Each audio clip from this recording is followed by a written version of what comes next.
Good afternoon and welcome to Newsbeat on Good Afternoon Ghana. We are live on Facebook at Metro TV Ghana.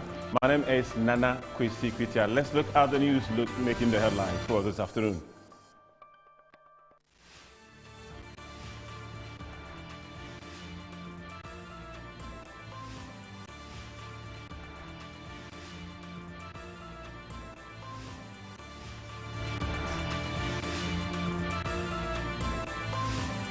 Electoral Commission of Ghana sets Pandai election rerun for Tuesday, December 30, 2025. Ghana Police Service deploys hundreds of personnel and armored vehicles to boost security for the Christmas season. Later on Business Edge, we'll be looking at the challenges within the transport sector as commuters are being forced to pay more dues to the traffic congestion in Accra and more. This and many more coming up. Stay tuned with us.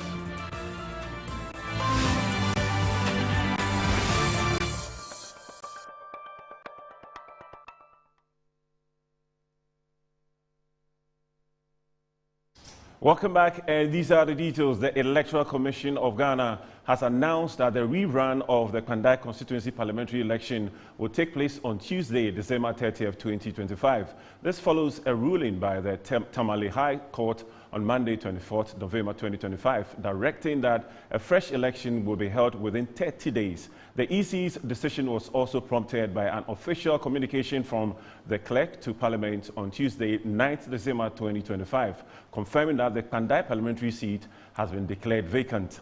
In a statement released on Wednesday, December 10th, the EC indicated that the rerun will feature only 3 candidates who originally contested the 2024 parliamentary election in the constituency.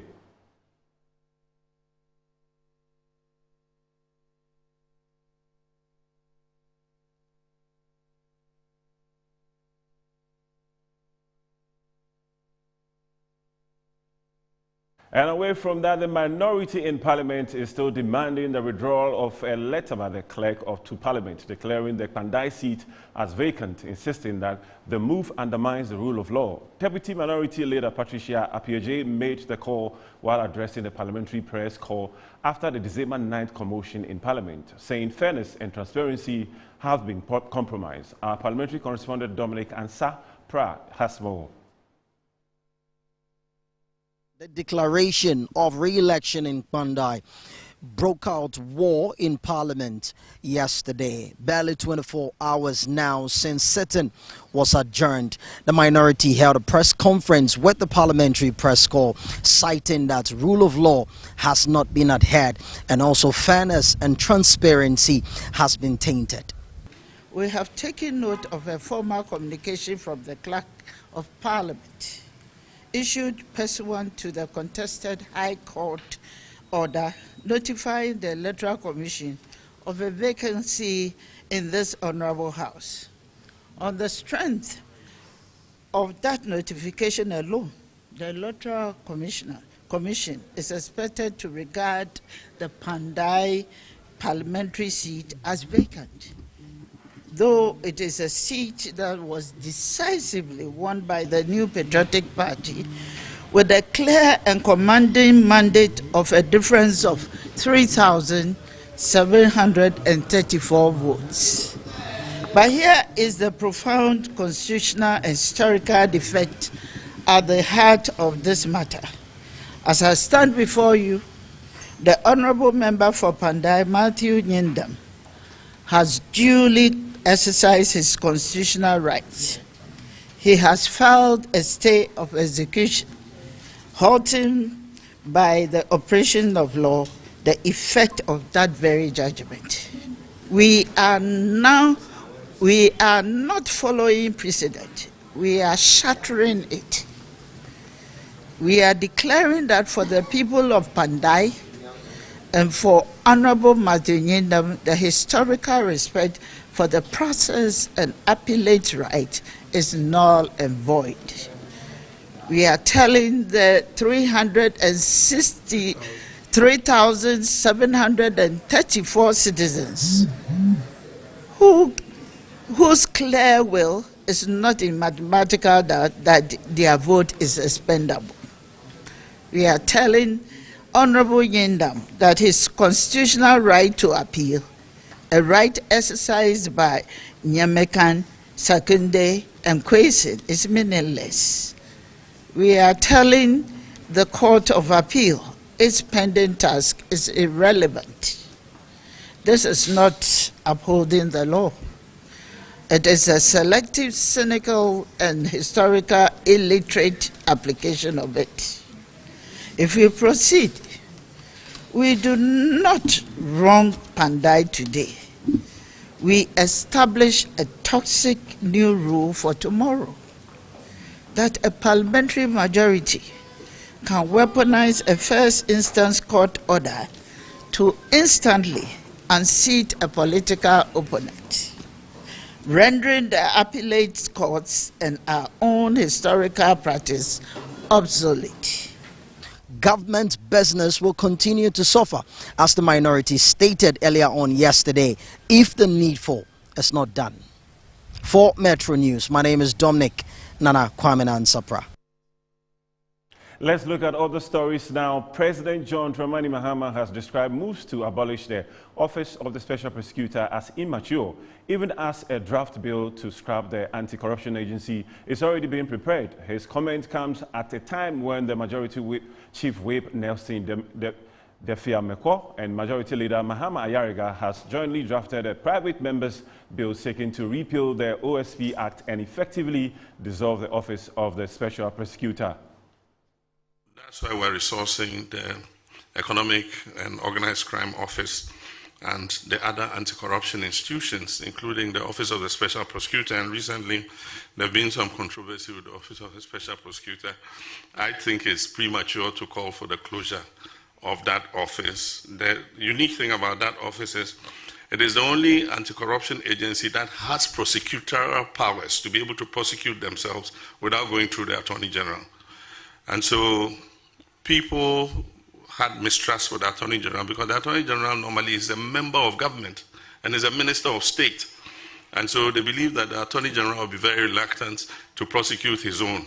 But if there's an independent office like the Office of the Special Prosecutor, it won't matter who you are because they have security of tenure and they have prosecutorial powers, whether you're a member of government or you're a member of a previous government or you are anybody who has, misappropriated public funds. They have the law is behind them to be able to prosecute you. So I think we should give them a little time. Of course, people want to see, more prosecutions and more results. And so I'll just urge the OSP to speed up, some of these investigations and, show people that the office is still very relevant.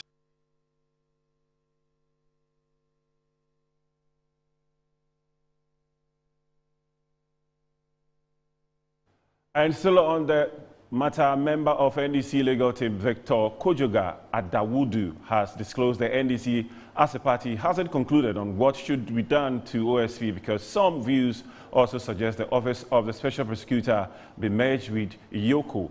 On the spot, MP for Manchia South constituency, Nana Ejebafo Ewa, referred to calls to scrap OSP as a partisan position and interest motivated by Martin Kpebu. They spoke on Good Morning Ghana. Within the same party, NDC as a party, there is another view that the OSP should be merged with Yoko, right? That's new. Yeah. No. That has been another view in that you strengthen Yoko once it becomes, so there will be a new act where the OSP is not even actually decimated, but it gives it more broadness, expansiveness, so that Yoko is almost all around. In the whole country, they have personnel, but when you talk about OSP now, they are only effective when it is in Accra. Within the NDC as a party, there is no settled position as to what should be done with the OSP. And this very position stems from the fact that citizens have been watching keenly the activities of the OSP. And this is coming vis-a-vis looking at the budget, what is given to OSP, what it's put in, and the results that emanates from them, the investigation and others, people are not satisfied with the work of OSP. And this is the public opinion that a lot of people are looking at. I've been in a meeting of the Constitution and Legal Affairs Committee where the majority dominates and the OSP was very welcome. Not much interrogation even went into the budget that he had brought before us. Some even saying that he should be given more money. And so when a day after the arrest of Mr. Martin Pebble, some of the people are now calling for the abolition of the OSP, right? Notwithstanding my public position of being critical to the OSP, I'm not able to subscribe to it. That would mean that the position is not a nationalistic position. It is a partisan position. And I'm not able to subscribe to anything which is for the partisan interest of somebody. I don't think that all these years that the police has existed. And former Vice President Dr. Mahumudu Bawumia has criticized the Electoral Commission for what he calls an indecent haste in scheduling a rerun of the Pandai parliamentary election. According to him, the NDC government is trying to undermine Ghana's democracy. To say the least, very, very disappointed in what is going on in our country. It looks like our institutions of democracy and our tenets of democracy are being undermined. The issue of Pandai with Matthew Nyindam is not a new issue in our democratic politics. You've had issues with Dana Bodakpi, you've had issues with Techi Kweston, in Asin, and basically you've had the House allow the court and the legal processes to take place and be exhausted before state institutions are stampeded into acting in ways that undermine democracy. Matthew Nyindam should be given his day in court. He has filed appeal processes at the High Court. He has filed for a judicial review at the Supreme Court. And none of those cases has been adjudicated. So why the rush? Why the indecent haste? I think that he's being railroaded. I think that this undermines our institutions of democracy. I think that we should take a halt to these processes and allow him to have his day in court, just as others have done in the past. The House has never really rushed in this way when it came to the other cases. What is the difference with the case of Matthew Nyindam? I think it should not be this case. I think we should uphold the tenets of democracy. Democracy is something precious that we've all had and we've all subscribed to. When you start undermining its pillars, you break it down, and the consequences for the nation are very severe. And so simply because you have power, you shouldn't feel that you can ride roughshod over your opponents and over the principles of democracy. And so I stand with the principles that are being espoused by the minority in Parliament, and they are doing a good job at it, and we want to support all the principles that they are fighting over in this particular case. Away from that, let's look at the issues concerning lithium in Ghana. Parliament has withdrawn the application of the lithium agreement following consensus between the majority and minority caucuses to pursue a better negotiated deal for Ghana. The decision aims to secure improved benefits and protections for the country, as Dominic Ansapra reports on this. It's the Parliament House of Ghana, where legislators constitute or make laws for the people of the state. Recently, an agreement that was laid before the House, the lithium agreement between Barari DV Ghana Limited, has been withdrawn from Parliament, with both houses concurring that royalties attained from gold and lithium are supposed to better the lives of the state. Therefore, they are calling for a halt on the agreement, with looking into what they can do to secure a better percentage or deal for the state. The agreements that come have fixed royalties and then we approve them in this house, when there is a change in the world market price, the ministers cannot run back immediately to amend the royalties component of the agreement. So we want to bring in a legislation that generally fixes for every mineral resource in this country royalty rates that are paired to world market prices of the item. Today, Ghana would have been reaping so much from the gold, given the increase in world gold prices. It is the decision to bring this broader legislation fixing royalties that has necessitated the withdrawal of this one, so that when the legislation comes, the legislation would determine the royalties, not just for lithium, but for every other mineral that is going to be mined in this country. We are happy. We are happy. We are happy. We are happy that they are coming to withdraw it and bring a better agreement so that the communities of this country benefit, not only for lithium, but for others. At least we gave them 10%. And what they brought to us, they said 5 and sliding scale. What is sliding scale? The minimum should be 10 or 15. Then we know that something better is going back into the communities to develop. We have warned you, we have given you, we have alerted you ahead of time that the path you were blazing was a slippery path, and therefore you needed to change course. Eventually you are listening to us. Beautiful. That is how we want to proceed as a country.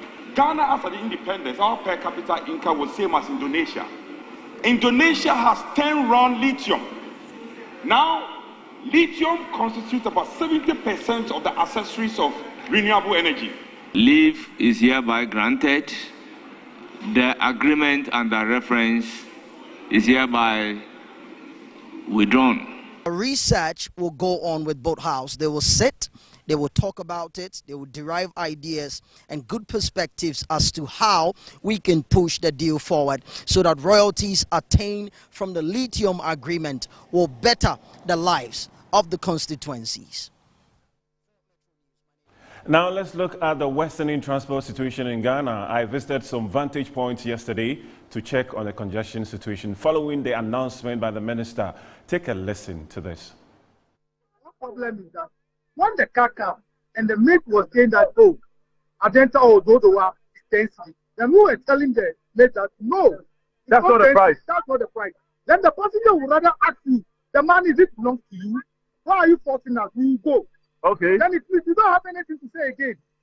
So even though you have to make sure that they are going according to the prices, you don't get the energy to even say anything because they are stopping you from saying it. Oh, I can't say anything again because when you tell them, look, the price is like this, then the passenger will rather tell you, my brother, it's not your money. I want to go home. But I mean, we've been here for some time, and then some of the passengers are still standing here. Some even go to the point of, I think, 10 o'clock, 11 o'clock, and they're still waiting for cars to come. Yeah, you see, the passengers that they stand here up to maybe 10 or 11 o'clock, that passengers are the people that they don't want to pay the price that the people are charging. But the few ones that want to pay, they are the ones shutting you up. Yes. From actually making sure that the drivers do the right thing. Yes. So you have going front and back anytime. So I thought you may see that I can fight with some of the drivers here. Yeah. And we saw you fight with one of them, but then have you reported the case to the authorities? Oh, yeah. They try to come here to try to stabilize things down. But so the passengers don't agree. I thought they may say that the people that they are here, even if car come, they don't get car. So even any price that they charge, they'll go along with the charge.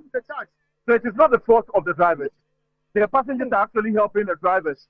And it's been happening for a very long time. I talked to some students. My brother, you see, when you said that it's 20 and the person did not go, you can't force the person. Yes, that's true. But when the person enters the car and you tell him, my brother, calm down, that is not the price. He would rather tell him, I'm not coming down. This is what Alaji is saying. It is no fault of the drivers. It's actually the passengers that are helping the drivers to commit what they are now calling a sin.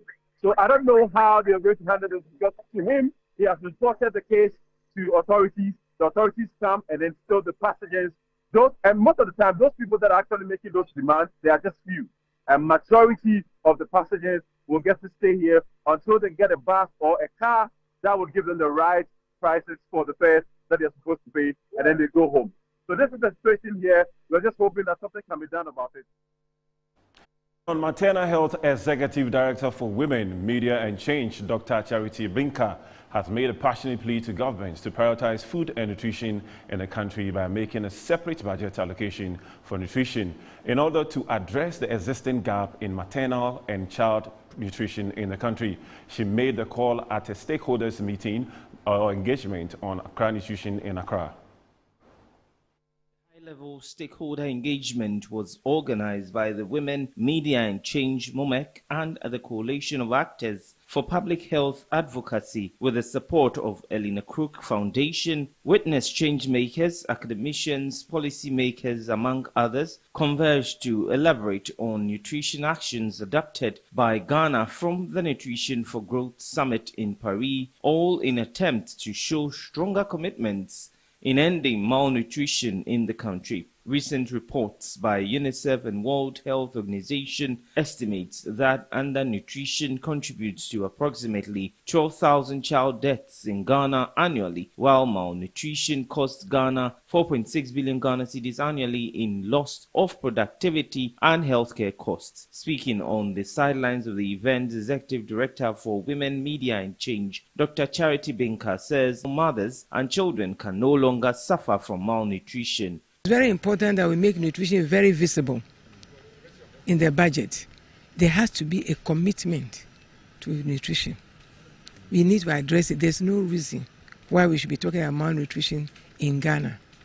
So once it is hidden, I understand it's hidden somewhere under the health budget, but it must be a standalone. Member of Parliament for Lambusie and a member of the Health Committee, Professor Titus Bayo, says the country must focus on nutrition policies that focus on food fortification. In a supporting program like Akukon Kitten, if you are supporting school feeding, if you are helping people livelihood empowerment against poverty, you are supporting the poorest of the poor in society, certainly there's a component to nutrition in there. But if you are looking at deliberately nutrition policies, supporting food fortification, distribution of essential food commodities to the populations, to the vulnerable. Those are the ones that we have to look at separately to see how government can do that. A professor of public health and nutrition, Francis Bruno Zoto, has urged governments to intensify the Feed Ghana initiative to address the nutrition gap of the country. We can harness the Feed Ghana initiative. Will go a long way. Now, some people don't want our local rice, so they prefer to bring rice from Vietnam, from other countries. And we're saying that let us look internal and look at the foods that we grow and eat Ghana. If we can begin to do this, one way or the other, we can improve our nutrition. Look at security during this Christmas season. The Ghana Police Service, together with the Armed Forces, Prisons, Fire Service, Customs and Immigration, mounted a major show of force operation in Accra, rolling out their hundreds of personnel and also armored vehicles from the Black Star Square through the major streets just to show their power and what they can do. The exercise is aimed at boosting security readiness for the Christmas. So in case you are not so sure about that, it is something that is happening. That would also go a long way to deter crime and reassure the public of security. We have assembled here to conduct a show of force patrol. The aim of this patrol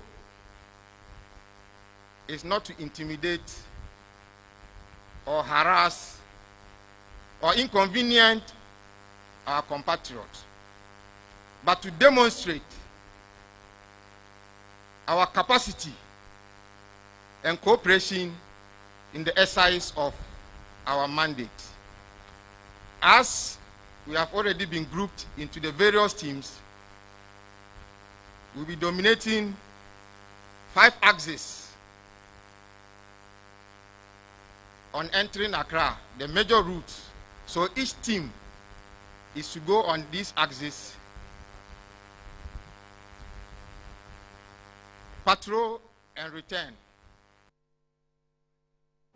And the United Nations Office for Project Services is marking 10 years of operations in Ghana, celebrating a decade of partnership, infrastructure development, and many more things to support to national priorities. At a ceremony held in Accra, government officials and then others, and then development partners, and then many others, especially representatives of the United Nations, reaffirmed their commitment to many things and also to accelerating progress towards national development and SDGs. The United Nations Office for Project Services, UNOPS, has marked 10 years of operations in Ghana, bringing together government officials, development partners, youth representatives and UN leaders to celebrate achievements and strengthen future cooperation.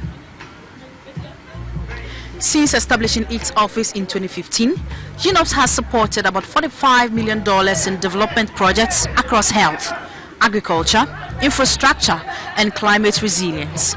Key interventions include a midwifery training center in Keta, upgrades to the rice value chain, major procurement support for Ghana's health sector, and the development of national climate adaptation planning tools. At the event, the United Nations Resident Coordinator, His Excellency Zaya Chudri, said, UNOPS has become a key delivery partner in Ghana, known for efficiency and results. For us, the reform is really about mindset change. It's about behavioral change. It's about attitudinal changes.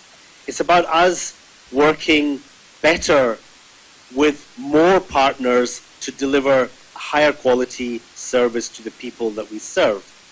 We need to have more clarity of purpose. We need to have more complementarity of roles. And this is where the UN country team works together. As my colleague said, I'm supposed to coordinate that. I am coordinating that.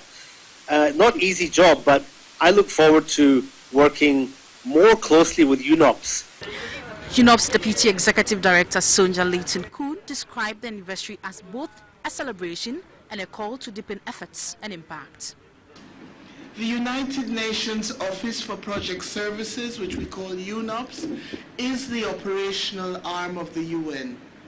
We pride ourselves with efficiency and quality, with the aim of having a positive impact on the people of our partner countries. With ongoing projects in more than 150 countries, we're supporting our partners in building and rehabilitating climate resilient. And looking ahead, Sylvia Gallo, UNOPS West Africa Multi-Country Office Director, said Ghana remains central to the organization's regional strategy. For Metro News, I am Vanessa Edotumbuating, Accra. Let's take a break now. We'll be right back with Business Edge. Stay tuned with us.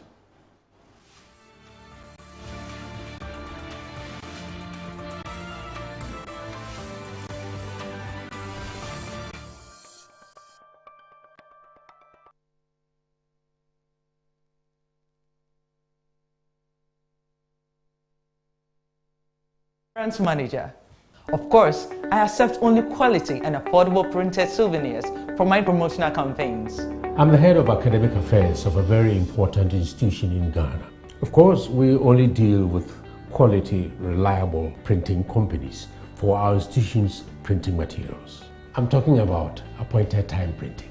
Appointed Time Printings. We take pride in our extensive print scope that transform your ideas into captivating visual masterpieces. We delve into the core objectives and vision of each print project. Precision printing is at the heart of our printing process as we meet your tight deadlines. Our rigorous inspection, color verification, and overall printing excellence are assured. 20 years of printing excellence. It's always a pleasure working with you to create a vibrant, dazzling printing experience that gives you a masterpiece. Appointed Time Printing, your world of quality and affordable printing. The biggest cultural explosion of the year is here. The Afro-Brazil-Ghana Festival 2025. December 12th and 13th at the Kwame Nkrumah Memorial Park and Mausoleum. It's coming alive with 2 unforgettable days of culture, food, fashion, and music. Enjoy electrifying performances from Vansi Gada, Club. And then go get an episode with Yala, Amanziba, Big Twins African Music, and Dance Ensemble. Simon from Burkina Faso. And representing Brazil, Aline Crew.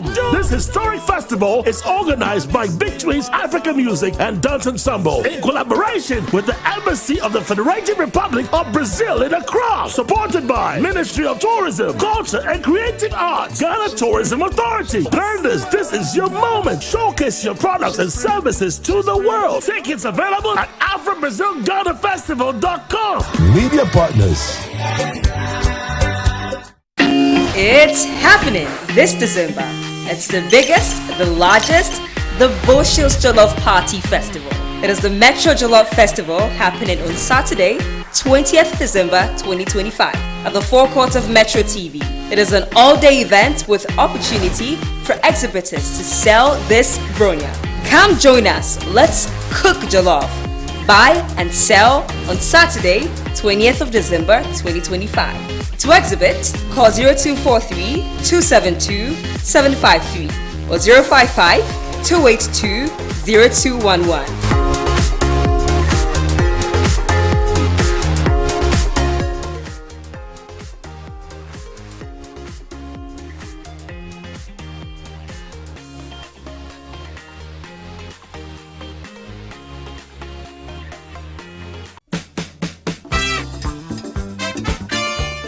So Timbuktu, Ghana, Mali, Sumanguru, you know what you're showing.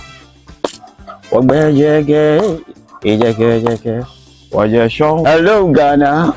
A rollicking experience is about to happen at the Metro TV station on the 20th of December this year, and it is the Jollof Festival.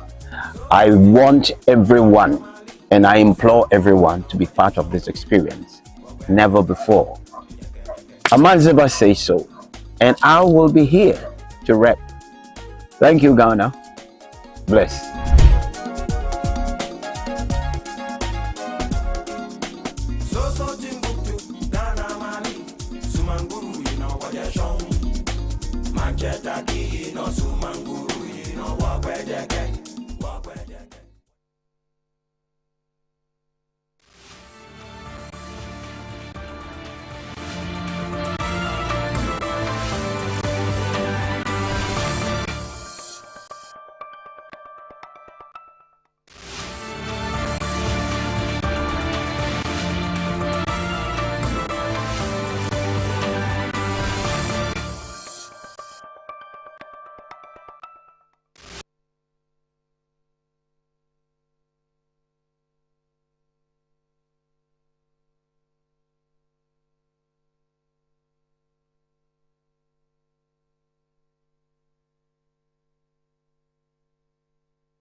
A very good afternoon to you. Thank you very much for joining us this afternoon right here on Business Edge. Of course, it is part of the Good Afternoon Ghana show every Tuesday, Thursday.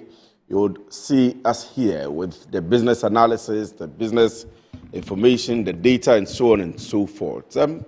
By and by, Christmas is coming. How are you preparing for it? We hope that this Christmas will be very exciting for you. We will enjoy the Christmas. And so, Metro Television has begun or is beginning the Christmas for you with what we call the Jollof Festival. The Jollof Festival. Yesterday, you saw my Chief Executive Officer right here in the studio tasting jollof.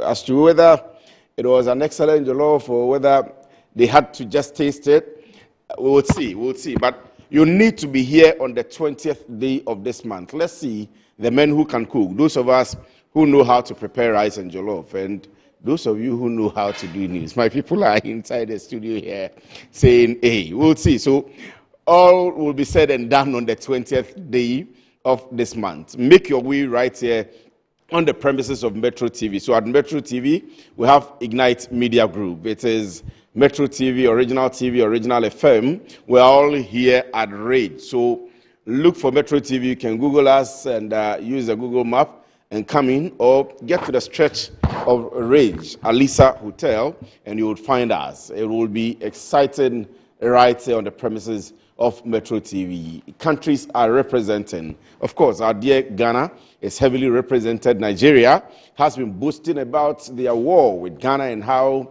they are superior in the cooking of jollof against Ghana. Let's see which of us is better off. Sierra Leone is making noise as well.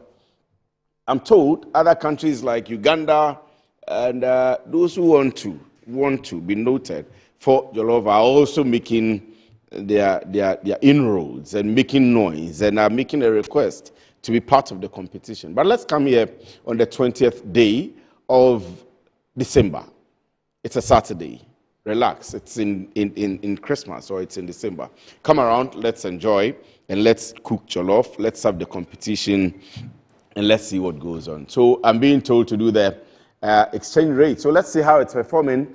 The city is performing against the major trading currencies now. I like what I see now.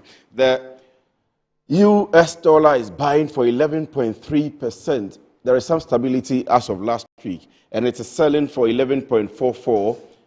Not in percentage points, in Ghana cedis. So 11.43 for purchasing and then selling for 11.44. The British pound sterling is going for 15.24 and it is selling for 15.26. And the euro is going for 13.3159 and it is selling for 13.3290. That's how the average interbank exchange rate is quoting the prices of the dollar, the euro, the British pound sterling on the market today if you go into any of the commercial banks. And that's how much you would get it for. We'll see. I keep telling you, we'll see how we can get from the Abochi to. Today is an exciting day. For those of you who are intending to do your national service or you've gotten onto the portal, pretty shortly I'm going to be talking to a very dear and good friend who is already here in the studio. We'll be talking about transport, the agitations, if I'm right to put it that way, that are being mounted by the transport operators here in the country. We've heard from the Minister of Transport and so on and so forth. And then about your utility tariffs. We'll see if we can talk about that and hear from our very own man, Kofi Kapito, and see what's going on. But for now, Major Moses, Doc, Nak, Pingu, our very good friend, Commander, is here in the studio with us. Good afternoon to you, Major. Good afternoon. I hope you're doing well. I'm doing good. Thank you for the opportunity. And the pressure is coming down. Yeah, somehow it is coming down. It is coming down. But it has peaked within the week. Yeah. So what it is that I've promised viewers that we are going to allow them to engage you. But at least for the first 5 or 10 minutes, we'll be asking you a few questions on how it's going so far. Then I can allow viewers to come in. Today is for them because you're about to close the portal. But tell me, what exactly has happened up until today? Thank you very much for the opportunity. And I bring you compliments from the National Service Authority. So far, it's been good. As you may be aware, from October, we started this National Service postings all until now. Everything so far has been good. People have been posted. Those who have issues, we are taking care of it. Some have already reported to their various agencies and they've started national service in NS. Yes, so far, so good. I've seen 1-2 people come to Metro TV who have been posted here. I've seen in other institutions some people who have begun reporting. But how many so far have begun reporting? In fact... or have been certified to get into their institutions? In fact, all those who are eligible for national service and who registered have been posted. In fact, everyone, except an exemption. There's an exemption. The exemption is those who have data mismatch, wrong entry of their names or name mismatch and the rest. Apart from those people who have or who have issues relating to this one or these ones, everybody has been posted. Let me put it this way. The last time you came, there was somebody who had gotten a mismatch. He had been requested to do the re-entry and all of that. And I think he or she was waiting, and she sent us a message to give to you. But for the purposes of clarity, and those who are watching us for the first time, even though you've been here explaining the point by point, who is eligible to do national service? Let's start it from the basics. Then we'll get into the data, and then we'll allow people to ask their questions. Very well. Thank you. So, first of all, you must be a Ghanaian who has undertaken tertiary education, maybe higher national diploma or degree, as HND, or any institution that is accredited by GTEC. That is one. And you must have completed your tertiary education. And you have to be the range of, let's say, 18 years to 45 years. If you fall within this category, you are eligible for national service. So I'm asking this because I'm creating a scenario. Yes. I live in Findlay, in Ohio. Okay. And I've attended probably University of North Carolina. Very well. In the US. Okay. Accredited by GTEC. Yes. Or acknowledged by GTEC. Yes. I've lived in the US all this while. I want to come back and work in Ghana. Yes. Now I'm required to present a national service certificate. Yes. I am 40 years old. Yes. I'm about 38 years old. How do I get in? Am I eligible, first of all? And how do I get to obtain the national service? I get calls from everywhere. I have a call from India now. Yes. Somebody who has done pharmacy in India and is looking for a certificate. Okay. And how he will be able to do it. Okay, so in that case, we have foreign trained. That's how they are categorized. Foreign trained. So if you are trained outside the jurisdiction of this country, you are a Ghanaian, you are eligible for national service. So what you have to do is that you have to register with us. But first of all, GTEC must certify that the certificate that you claim to have obtained is genuine and it falls within the credentials of or it meets the standard. We have issues whereby somebody has gone to. I don't want to mention a country. Maybe you have trained abroad.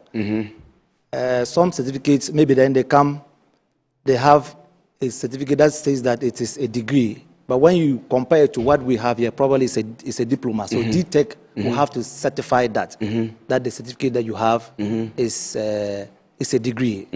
In that case, then we can now roll you on board for you to be eligible for national service. So all graduates who have been trained outside the country, they must be certified by GTEC before National Service Authority can take you on board to do national service.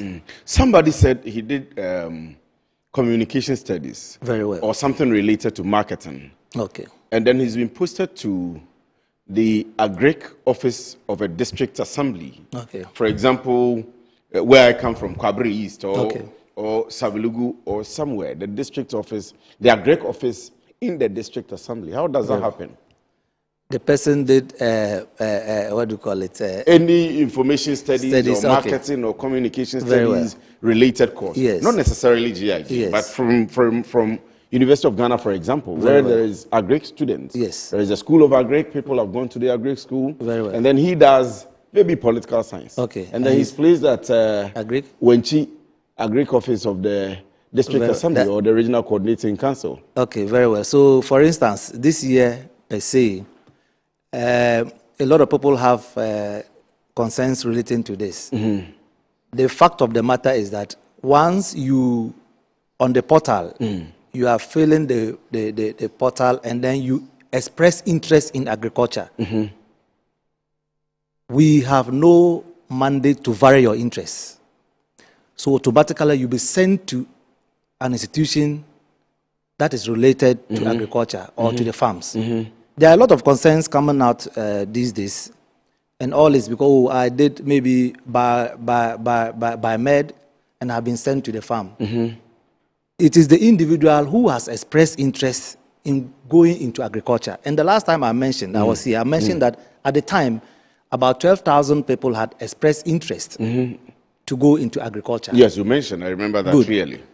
As of this morning, about 13,642 people expressed interest. Tertiary students. Tertiary want students to get into the agri field. Yes, exactly. Some of who you are going to place on the NSS farms. We have already posted them to the farms. And now, to the NSS farms? Yes. And now 13,000 people. 13,000 people. Or out of their own volition? Out of their own evolution. Out of their because own I was evolution. going to ask you, how do you get people to place on the farms? Yes. The farm managers you place, yes. the farm so out workers of your and so own on and so evolution, forth. you express interest in our portal that you want to go into agriculture. Why, is there a motivation? Do you retain them when they finish working? Oh, there is a motivation because at the end of the day... To get onto the farms, the NSS very farms? well. That's what we're going to do. Some have concerns that, oh, I did maybe banking and finance and I've been sent to maybe Papao farms or Ejura farms. We did not send you there. It is the system that has matched you to the farm simply because you have expressed interest in agriculture. And you bear with me that once you have expressed interest in agriculture, a third party like the National Service will not vary your interest. Because you have expressed interest that you want to go into agriculture. Just like those who have also expressed interest to undertake the basic military training, the six weeks basic military training. I was going to come to that. I'm happy you are addressing that. Good. So if you vary the person and you decide to take the person to maybe Ghana Commercial Bank, you are not doing the, in fact, you are not coping with whatever the person wants. So we'll post you to the farm. So we did not intentionally or unilaterally post people to the farms, even though we have people who have studied agriculture and they have also expressed interest in going to farming. But this is the baseline. If you are watching us, we are talking to, yes, of course, he's clad in his regular military outfit, but we are talking to the Deputy Director General of the National Service Secretariat or Authority. And he's here today to answer your questions. You can reach us on the number, please. This one is for WhatsApp. We would allow you to call in maybe in the course of the discussion. 053-374-1849. I'm asking him about one or two questions more, and then we can allow you to get in. But remember that today is for you. The portal is closing on Friday, and so today we have a lot of time for you. If we have to maybe cut the other or reduce the time for the other discussions, we will, and make time for Major today. So it's all about national service today. Take your time, type your questions or concerns to us. Let's have him answer for you. And you can call in later on a different line. But the number for your WhatsApp is 053-374-1849. Major. Yes, sir. You are in your outfit. Yes. This year you had intended to train, or you intend to train, people in the services. Yes, please. How far with that? Yeah, it's a plan that is still on. Like I mentioned the other time, His Excellency is keen on this one. We are not reneging on it. Just that we are putting one or two things together. You know, we have to first of all finish with the postings, and then they will undertake the basic military training, which is the duration. Have you placed people to be trained? Of course, we have. How many? And like I said the other time, they have to undergo a medical examination first. Because it's not everybody who is medically fit by Armed Forces standard to undertake military training. So first of all, as we are almost running up with the national service postings, some will go to their places for the national service. Then they will go for the basic military training, which is the duration is 6 weeks. So it's something that is very, very, very important to the president. So have you placed people there? How many of them have you placed? Of course. So let me just give you a breakdown slightly. Of how many people are ready, like you have 13,000 and over people who are getting into agri. Yes. So for those of the people who you are getting ready to train into the military, how many of them so far? And did they express their own interest that they want to join, which led you to now include them in the list of people you are going to. Please, I said that you are not allowed to call on this line. We'll make available the line to call for you pretty shortly. Kindly indulge me on that. You can just send us a message. So, yes, Major, I can come back to you now. So, currently, we have 12,171 12,000 energetic young men and women who have expressed interest to undertake basic 6 weeks military training. 12,000? 12,171. Are you going to be able to train all of them? For now, as I mentioned the other time, it's a pilot program for this year. We are training 10,000 out of this 12,000. We know definitely it's not everybody. So 2,000 will lose the opportunity? Not necessarily. Because, like I said earlier, you have to be medically fit by Armed Forces standard. We don't want any casualty, even though per Ghana Armed Forces training manual, 10% casualty is allowed, but we don't want any casualty. So they have to be subjected to military standard of medical examination, first of all. So once you are qualified, we'll roll you out for the basic training, the basic military training, which will last for 6 weeks. Before you will go to your area or agency of where you are supposed to undertake the national service. So some go for the training and come back to their place. Some will also go for the training before they go. But definitely you have to report to wherever you are posted. But hold on, so those who will go for the training and qualify, the 10,000 people, are they going to be placed with the Ghana Armed Forces? Because I know that we place a lot of national service personnel from the Forces Pay Office to 6BN for all the outfits everywhere across the country, which can actually take, I don't know the number though, but possibly the 10,000 people. The Armed Forces may be able to, across the country, absorb all the 10,000 people. Exactly. So are they going to come back into the forces, or they are going to come back to a place like, for example, the National Youth Authority or the NEIP? Very well. So let me give you a typical example. Let's say you are a national service person and you are posted to Metro TV. And you have expressed interest in undertaking basic military training. So first of all, you must report to Metro TV. Okay. You have to report here. Okay. And then when it is time for you to go for the training, you seek for proper approval from Metro TV to go for the training. Thereafter, then you come back to Metro TV to finish your national service. That is how it's going to be. So you, the Secretariat or the authority, Yes. will go through the process with the personnel. Very well. And there's the station of report. Yes. To be able to allow the person to go for the training. And thereafter, the person will come back. Will they eventually become soldiers? It depends on. It's not. I'm not sure it's everybody who wants to be. No, a soldier. you are a soldier yourself. Yes. Right? So I love to do the once job you are I'm at the doing. helm of affairs, you are managing the national service. Yes, I love to do and the you are job. a soldier. And I will encourage people everybody. are watching you. People are sending in messages. Will Yes. they become soldiers? Once you have the interest in becoming, will you military, support them to become soldiers? Why not? We will. If you want to become a soldier and you are qualified, you are aware that it's your responsibility to build people. To build people, yes. To train people. Yes. To develop talent. Yes. To support them.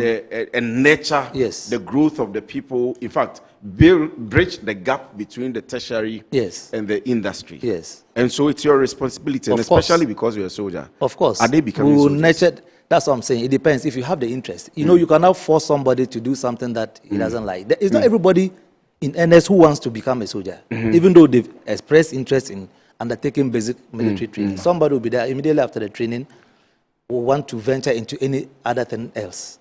But for the fact that you have undergone the basic military training, you will see the difference between that person and somebody who have not gone for any military training. But are you talking to the commanders of the Ghana Armed Forces, the Navy, the Air Force, the Army? Yes. To maybe have a way of absorbing at least a number of them when they are done. Decision. You are doing that. That decision are lies. You talking to them? That decision lies with the Chief of the Defence Staff. But you are going to submit the proposal. Of course. So that decision will have. Are you going to to made. submit the proposal? Well, like I said, if people after the 6, but don't mind you before you become a military officer, you should have done your national service. Very important. Good. Very important. So I'm saying national after service, the training and when they are done with the national service, you will still have to pass through the proper channels of yes. You will still have to get the form, apply. Probably you might have an added advantage over somebody who has not done any basic training. But you have to, because you must first of all be qualified by Armed Forces standard. Okay, yes. Fair enough. Maybe I would come back to my questioning. But I said that today is for the people that are watching us. And so I'm going to go to the questions, and I'll take my time, maybe 2 at a go, or 3 at a go, so that we can answer them one by one. So wherever you're watching us from, the number is on the screen. For now, you are only allowed to text, either on WhatsApp or SMS. And I would read it to you. Please tell me where you are texting from and what your challenge or problem is. Remember that the portal is closing on Friday. Am I right with that information? Exactly, you are right. So portal is closing on Friday. Portal is closing on Friday. That's the deadline. My DG has even been magnanimous to the National Service persons. Because we have been talking about the deadline. Yes, I insisted that, boss, let's close this portal on Monday. Because Friday was a holiday. And my boss, the DG being a woman, she just said, "Oh, Moses, please, let's extend it to Friday." You know how women are. So let's extend it to Friday. Because, my brother, we've been talking about this things from October up to now. We've been magnanimous to the service persons. I agree. I agree. Yes. Let me go on to, please, you didn't add your name, but you said, "Hi, good afternoon. They have really done a good work at the NSS office." Okay, that's fair enough, but I want questions. For the many commendations, I'll try and jump them. I'm getting a lot of them, but we already know that Major is on his feet all the time. Natasha, you didn't tell us where you're texting from. You said, "I went to the NSS headquarters with a letter from a company that I want to serve the nation at, but the reposting has not reflected. What do I do? And will there be an extension for validation? Please ask him if private institutions are mandated to pay above 715. And I have issues with my date of birth, and I am still working on it. Will there be an extension for personnel with issues like this?" Natasha, I'll leave your question to my guest. I am not allowed to be answering questions. But let's see. Let me add one more question to that. And I'm saying, please, you are not allowed to call. Kindly allow me to be able to read the messages. Please, I finished my national service from some years ago. Can I apply again to be posted a second time? Kindly ask him for me. Edina Amphila. Well, so Major, let me ask you that. I know there is a volunteer, something. I don't know how that works very well, but 2 major questions for you. Then we can go ahead. So let me start. The last one said he has done national service already, and whether there's a second opportunity to reapply. No, national service is done once in one's lifetime. You can apply as a volunteer, but not as national service person. You do national service once.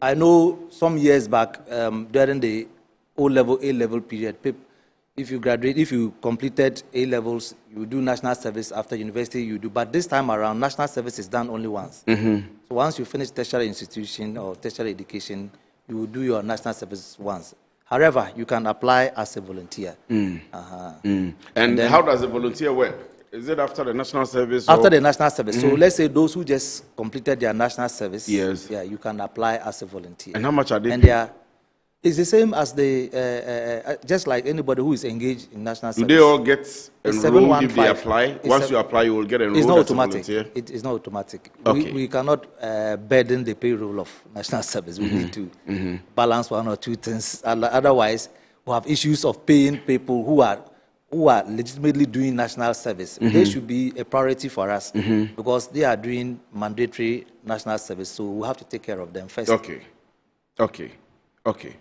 And then the second one I think the second Natasha, one let me see the question again. The date of birth mismatch or something? Yes, date of birth mismatch. She's Yes. still working on it, and She's whether still you can working. extend the date. So for these them. are exceptions.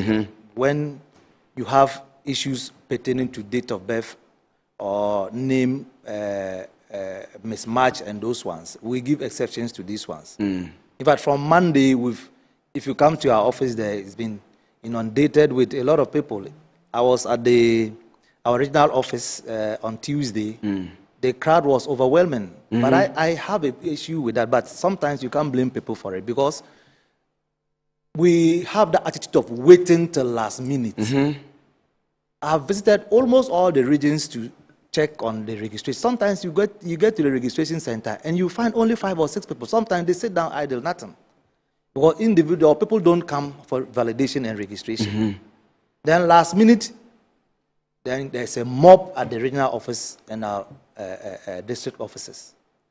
But we are taking our time to make sure that everybody who is having an issue will take care of the person. So these peculiar cases? These are peculiar cases. Will not be affected by the closing date of the... Not at all. The other challenge is that when people were posted, they deliberately refused to go and register with the view that they will get reposting. But the last time I was here, I sounded a caution that we will not do reposting. At all? At all. I have unless someone people who who have have genuine concerns. Yes. There are exceptions to every rule. Unless people have genuine concerns. I mentioned here that if you have paid money to somebody that, I have been posted to Ghana Port and Harbour, and I want you to go to GMPC, and then you send me to GMPC, I said that go and collect your money because we will not do it. But if somebody is having a genuine concern, for instance, you are sent to Ghana Airport Company, and Ghana Airport Company, the capacity they can take, let's say they are 200. Yes. And we have posted maybe 240 people there. Then the HR says that I have exhausted the capacity that has been given the to 200 me. The 40 people that are left, they will endorse. They will give us a release letter for reposting. Yes. It must be evidence-based that So I cannot just walk up to you and say that I live at Ushuman in Kukwasi. Yes. And you've posted me at Dansoman. Yes. They are all Ablikuma. Yes. But I will have to take a car from Ushuman and land at Ablikuma. Yes. And go to maybe La Paz or Aoshi. Yes. And then before I get to Dansoman, the transport will be a little burdening for me. And so please change it back to maybe Amasaman for me. That's easier. You and I know very well that. That is why it's called national service. This is not employment. This is national service. If everybody wants to be posted to a place of convenience, then we shouldn't have national service. You are going to serve your country. So the situation whereby convenience comes first is neither here nor there. We agree that there are some people like that they are mentioned, people with disabilities, of course, breastfeeding mothers, of course, pregnant women, and all those people we give consideration to. But for somebody who lives at Osu and has been posted to Kolebu and wants to be reposted from Kolebu to Ghana Prison Service, I'm sorry, it will not work. It will not work because it will not work. If you have a genuine concern, why not? You have mentioned it before, but yes, I usually bring in your military background and the fact that you insist, and that's the point, the final point, that you're not doing reposting. We will not do it. And people have come to my office severally. They've gone to my DG, everybody. I said, we will not do reposting. If you have a genuine concern, if you have been rejected by the agency, and I want to it doesn't matter if the person is your friend or they know no, you if you are even my own niece is doing national service. She came and said, wherever you have been posted to, you are going there. I won't change it for you. Wow. Because if you don't want to go there, who should go there? I don't get involved in that one. You are my uncle, so yes. I mean it doesn't matter. That's the benefit I gain. Some other people have been posted out of Accra. They are going to far western region, northern region, upper west. You understand? I come from a village in the upper east called Tongo. There are people who are going there to do national service. If I say that, because you are my relative or a friend, I don't want you to go outside Accra, who should go to my hometown and go and teach? The essence of national service is to bridge the gap. You understand? People in the schools who are like teachers and other, when we were young, that is what we were seeing. You see people who have been posted from the south to the north, who came to teach us. You understand? Because of the numbers that we were not having.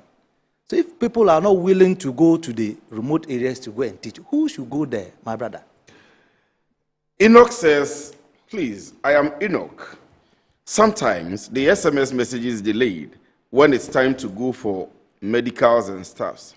So how can we check the Ghana Armed Forces notification when the portal is closed? Very well. It is our responsibility to ensure that whoever has expressed interest in undertaking basic military training will reach out to the person. The Director General as well will issue a correspondence to notify all those ones who have expressed interest in undertaking the military training. So they will be updated on these things at every step, what they are supposed to do. They will be notified. So, Enoch, Major is saying, or Deputy DG is saying that you should have some patience. They would communicate appropriately with you. But let me ask this before I go to my next question. There are a number of them coming, so I'll take myself out of the questioning. Too many messages coming. But the Ghana Armed Forces itself, which you are part of course, has begun recruitment. Yes. There will be training. Definitely. That will coincide with yours. How do you intend to manage that? The Ghana Armed Forces is a well-structured institution. And like you said, which I'm very proud of, I'm a product of the Ghana Armed Forces. So everything that is going on has been taken care of. Don't forget that at the moment, the recruitment process is ongoing. They will finish, they have to go for medical examination before the recruits will undertake their training. It's been structured such that it's not going to interrupt the training of recruits at all. We, at the National Service Authority, we are just doing 6 weeks of basic military training. Thereafter, the Armed Forces standard minimum requirement for training is 6 months. 6 months, yes. Minimum. Yes. Minimum is 6 months. So all these things has been arranged. It will be taken care of. Okay. So let me ask this one, then I'll go to Facebook and pick some from there as well. Very well. So if you are watching us, not just by the number that we've placed on, you can go to our social media pages. We are live there, and put up your question. We'll try and read them. Today is for Deputy DG and you.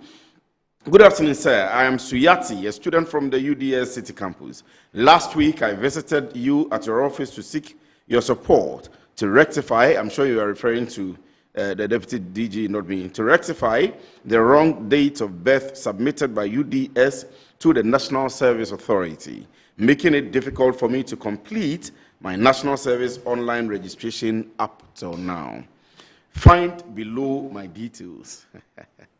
Surname, Zakaria. First name, Mohammed Suyati.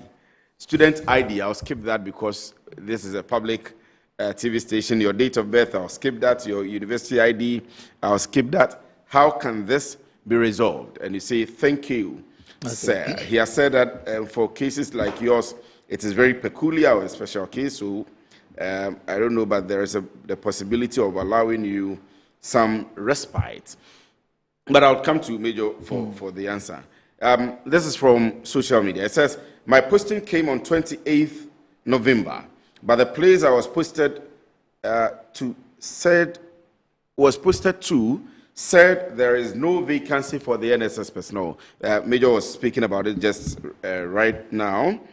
So I was asked to do a reposting. Just last week, the NSA released a communique that this coming Friday is the deadline for all NSS registration-related activities, including regional validation. Otherwise, you will not be eligible to or for the certificate. Meanwhile, we don't have a place to serve.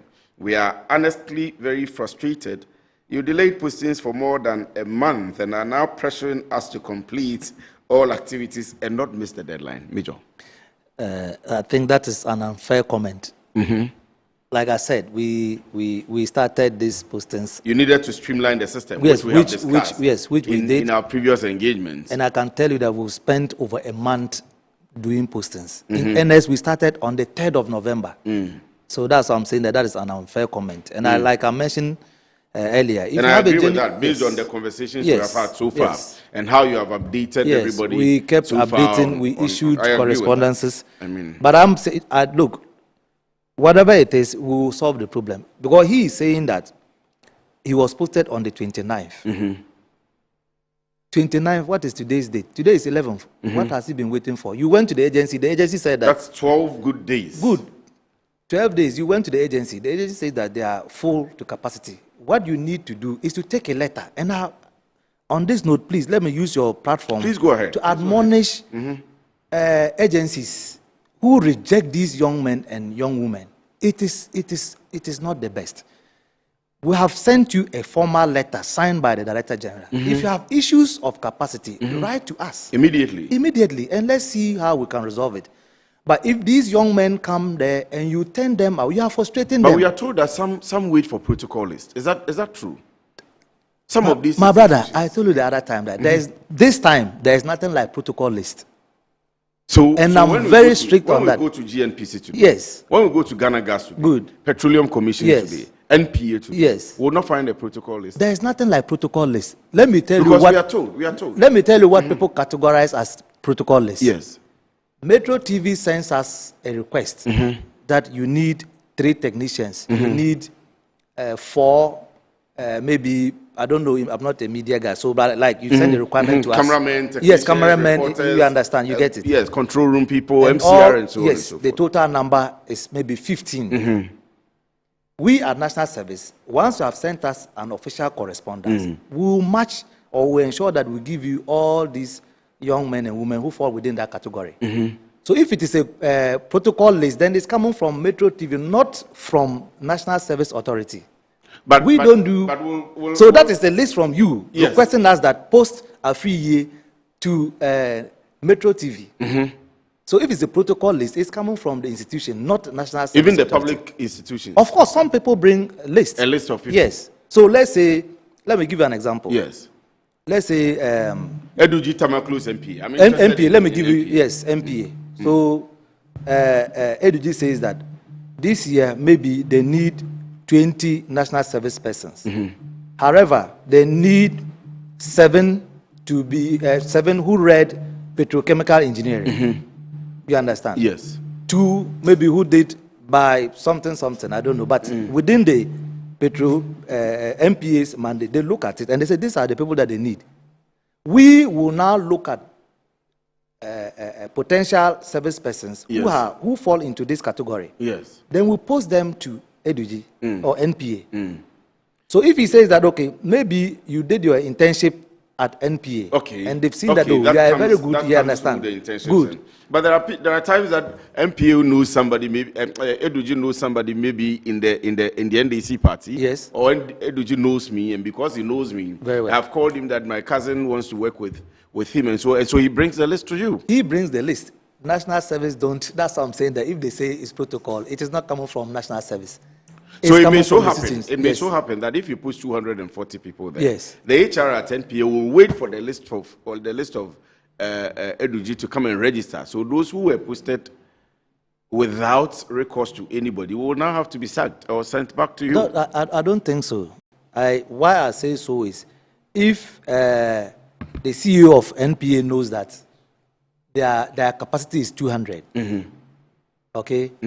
And then they've written to us that this year we are taking 200 people. And then maybe out of the 200, maybe he knows about 6 or 7 people. He asks the names. And like I mentioned, it could be that the person did their internship there and he wants those people back there to assist or facilitate their operations. We cannot deny those people.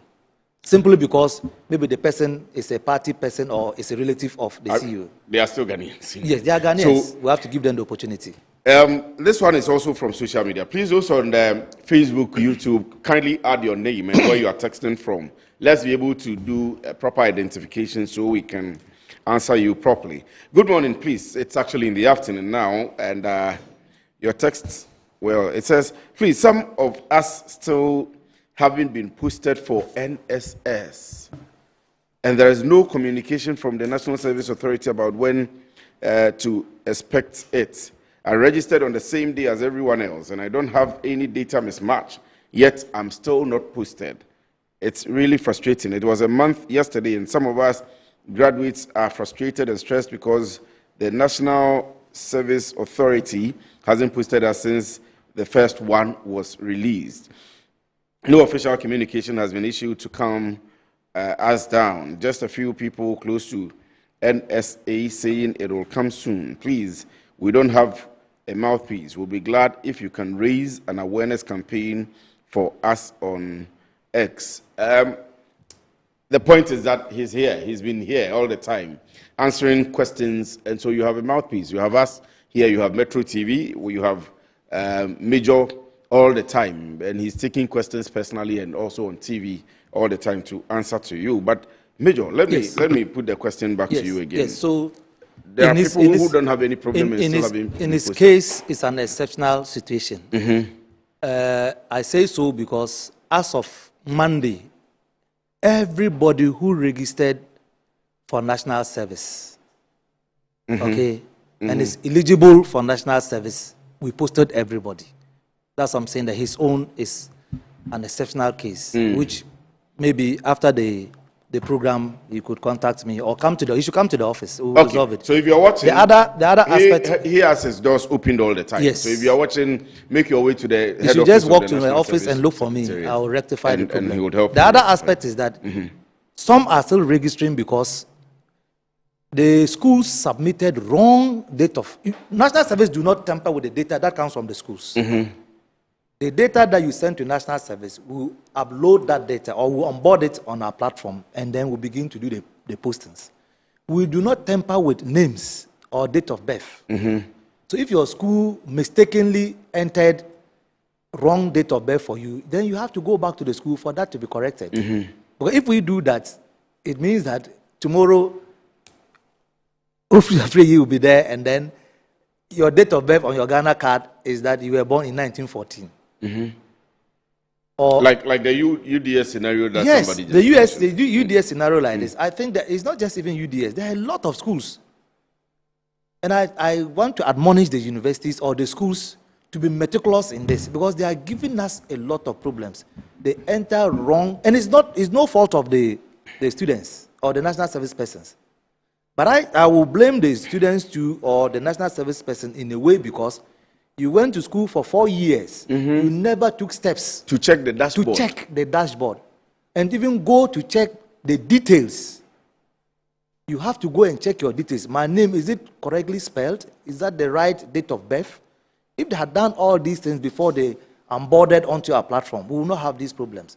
I agree with you. Yes. I think around 3, 4, 5 years ago, University of Ghana changed their entire ID system. Yes. And I had cause to, because every time I've gone back to the university, it's the same index number I've used. It has never changed. When I'm ever going to my portal, I can see from when I completed my first degree to my first, second degree, second one. And then the last time I went back, my ID number had changed. I had to now go back and ask all the questions. Why? And they told me, well, they are changing the system. But to rectify it, they were able to, I can link the two and still see everything there. So it's also a responsibility of the students. I think that the schools should take it as a matter of urgency. And I want to say that next year we will not tolerate these things. By the grace of God, next year we will not tolerate. They should make the system. The young men and women are being frustrated, which is not good. The person is willing to serve, to do national service. It is your responsibility to give us the right data. We only work with the data that you have provided. We cannot tamper with whatever data you have given to us. So they should at least create an avenue for the students to come and check whilst they are in school, so that all these things will be rectified before they forward the data to us. It will make postings very simple, and these young men and women will be happy to engage in national service. It is national service. You are serving our country, Ghana. This one is coming very hard at the authority. Very, very hard. Yesterday you put out a release. Very well. The release was on the National Service Authority clarifying posting procedures and enhancing support for personnel. Very well. The release had issued by management, National Service Authority. And then there is a telephone number. Very well. I think 362772734. There is an email address. Okay. And then there is a website. Yes. Which is supposed to provide for more information.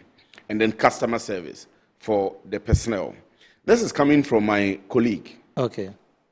Nana Banamwa. You know her very well. I know Nana. I know her. She says, she's written on her Twitter, X page, before you add contact numbers to a statement like this, please ask whether the lines are actually working. Very well. All 3 lines have been off since I saw this statement yesterday. Your job is to serve. You're not doing anyone a favor. I agree. We are to serve. But did she also make attempts to contact us? Why maybe the lines are not? We are not technicians. You understand? She should have also. She's also a citizen. She should have taken steps to also find out. I'm not sure she's saying that she doesn't know anybody at National Service. She may not have your number. Not me, but the DG, Director General is there. DG's number. DG's, but there are a lot of. Look, let's all build this country together. Don't sit on social media and then you just write anything. There could be genuine, concerns. You understand, which we admit. If the phone is not working, we have mobile phones there. Okay. I'm not sure. She will tell me that there's, in fact, the whole of National Service, she doesn't know anybody. And she doesn't know the avenue to contact us. Speaking for the ordinary citizen who doesn't have your number, like I do, who doesn't have DG's number. I agree, and I've always said that. Like she does. And I've told you. But the ordinary person may have been calling the line. Yes. From yesterday, like she says she has been calling and not getting through. I agree. That's what I'm saying. It's a genuine concern. We have regional offices. We even have metro and metro offices, metropolitan offices. We have district offices. So if you think that the head office is far, you can just walk to our district office. You'll be sorted. If you have any issue that the district office or the regional office cannot solve, they contact us directly. And I have had the cost to attend to. Sometimes when you come to my office, it's like a hospital. It's like we are doing consultation. I see people from 7:15. A couple of times, and just in front of the because building. I'm there to serve. I see people from 7:15 to 8 o'clock. So it's only after 8 that I have time to read or to even work on official documentation. Because the people are there, they have issues. What are you supposed to do? You have to attend to them. And anybody who has encountered me or my Director General will tell you that almost every day when you come there, this is what we are doing. We have dedicated our life to serve. And that's why I'm saying that we have genuine concerns. If you reach out to our district or regional office and you are not making headway, please come to our head office. We will solve the problem for you. There is no one who has come to the head office and the person has been turned away. Sometimes I walk down to the place and tell them, arrange them in this way. Those people who have data mismatch, arrange them in this way. They should go and see the IT. And we have set up at the conference room, and everybody gets there and the problem is solved. Before I came here, I was in the conference room with them, sorting out some of these things. That's why I'm saying that genuinely people will have concerns, but let's all build this country together. Let's not frustrate these guys, and don't incite people against the authority. Don't incite people against the authority, because we are human. Right. Yes. Right. What I'm going to do is this. Please do not call. We'll put the call line to you after break so that you can call. But do not call this line. This is for WhatsApp and SMS. But there are too many of them. So, DG, or Deputy DG, forgive me. I am going to read as many as I can, maybe 5 of them, so that you can take note of them and read them address them one by one. George Frederick Young.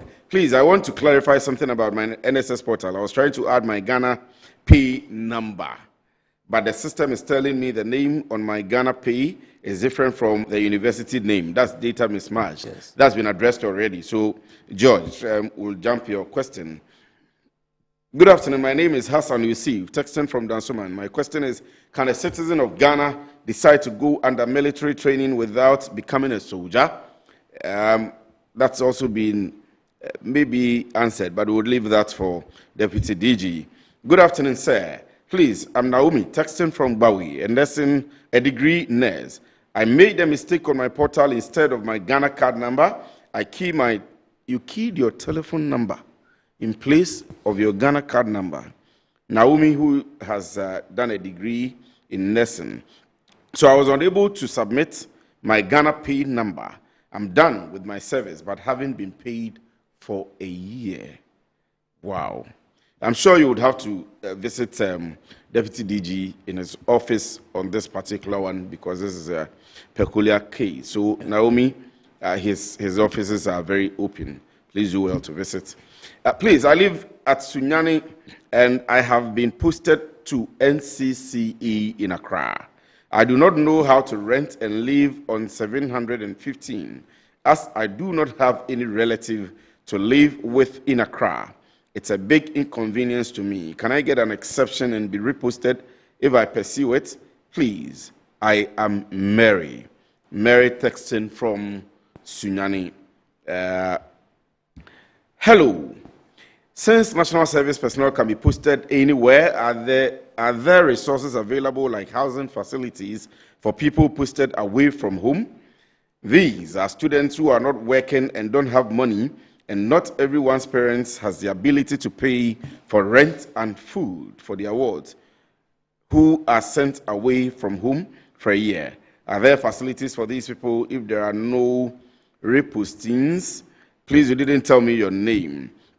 I had friends who were working during my national service days at where I did my, in fact, when I was doing my internship at Esutifi District Assembly, and the entire Esunafo, Esutifi, the entire space, which is now the Ahafo region, became my turf, and the entire Newmont Gold Mining Corporation and its entire area. And everybody that came there came looking for, I think I became a contractor, looking for accommodation for people to live in and so on and so forth. Exactly. Yeah. But you didn't tell me your name, where you are texting from, but the question will be duly answered by the Deputy Director General. Good afternoon, please. Could you please clarify the core objective of the National Service Scheme? Is it to primarily provide graduates with practical industry experience, or simply to fulfill a service requirement? Additionally, why are many personnel posted to institutions that do not align with their field of study, and why is proximity to their residence not strongly considered during these postings? I've asked these questions already, and so I'm sure you may have gotten the answers by now. We'll try and answer the questions that have been asked.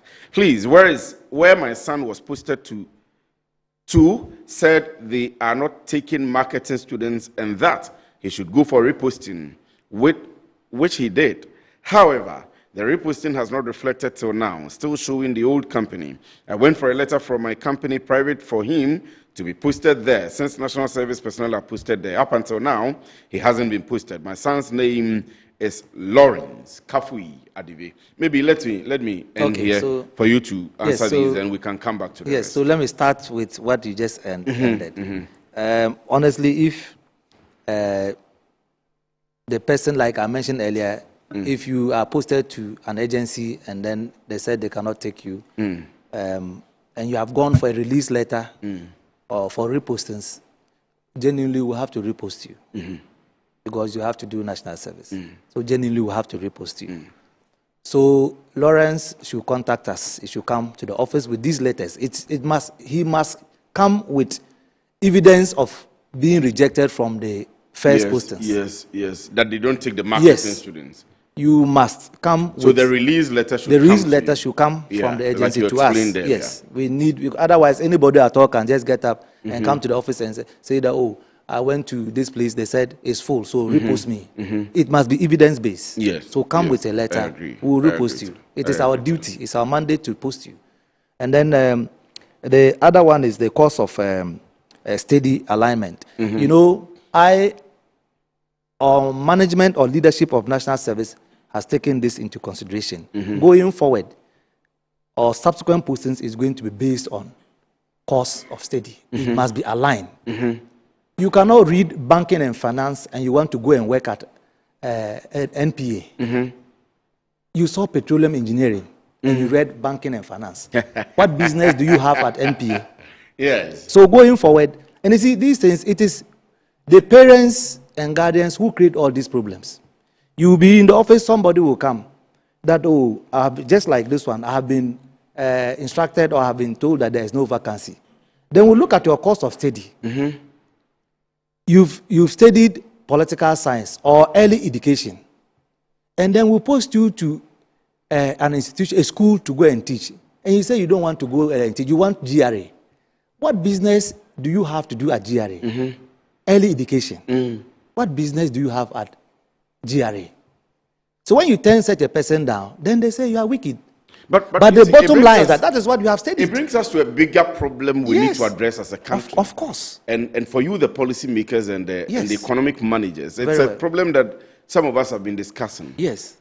We don't get to study what our passion is towards. Good. Especially when we are getting into the universities. Exactly. So you go, you are offered humanities, Yes. come and read political science, Yes. information studies, Good. and Then just you- because you qualify for it, that's yes, it. that's it. But that may not be your passion. That's the thing. Just because you qualify to do geography, Yes. you go and do geography. That may Geography. not be your Yes. passion. So you finish, And and then then- there are geography institutions, And you don't want to looking work for there. a banking and Imagine- finance institution Good. to work. That is the problem we have. And you see parents begging you that, please, I have gone to GRA and I've talked to this person. They say, post, and I'll ask you, madam, what business, your son or your daughter, what is the person going to do at GRA with early education? You understand what I'm saying? Are you not thinking of career progression? If you are, you will not be at GRA. You should go to the classroom and teach. Exactly. That is what you studied. You get what I'm saying? Yes. And just like I said, you have expressed interest to go into agriculture. Who am I to vary your interest? I cannot vary your interest. You have to go to the agriculture, so we'll post you to the farm. So you can get the experience.